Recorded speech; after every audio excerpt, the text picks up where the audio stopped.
As the 2026 Formula One season approaches under sweeping new technical regulations, the spotlight on power units has never been brighter.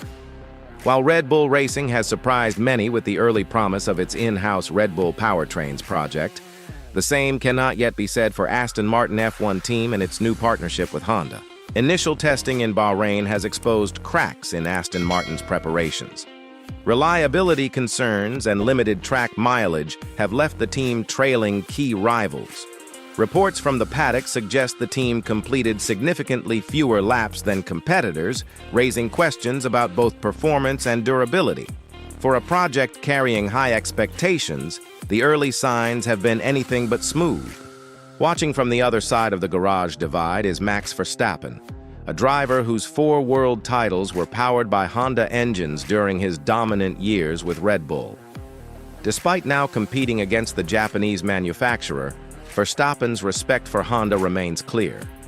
When asked about Honda's difficult start with Aston Martin, the Dutchman admitted he doesn't have full insight into their internal situation. But he made one thing clear: he hopes they succeed.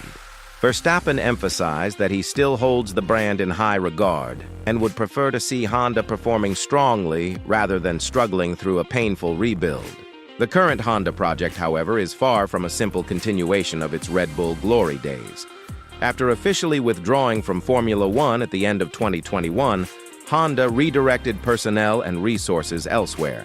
Although it continued supplying engines to Red Bull through a technical agreement, the long-term factory commitment had been scaled back. Now, rebuilding for a full work-style partnership with Aston Martin under radically new 2026 regulations is a complex undertaking. The integration between Honda's Sakura base in Japan and Aston Martin's Silverstone headquarters adds logistical challenges. Engineers are constantly traveling between continents, creating coordination demands that European manufacturers don't face to the same extent.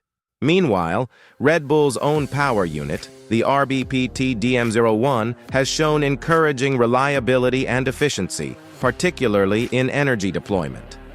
Even so, Verstappen remains cautious about predicting the competitive order. Cooling issues during testing and rapid development updates across the grid make it nearly impossible to draw firm conclusions before Melbourne. One thing is certain: 2026's regulations, with their increased reliance on electrical energy and fully sustainable fuels, represent one of the most dramatic resets in modern F1 history.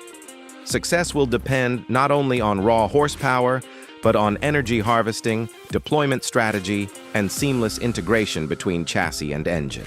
For Honda and Aston Martin, the road may be bumpy at first, but if history has shown anything, it's that early testing struggles don't always define a season. And if Verstappen's words carry weight, Honda still has the capability to surprise the paddock once again. The question now is simple: will Honda turn this difficult beginning into another championship story? Or will 2026 belong to someone else?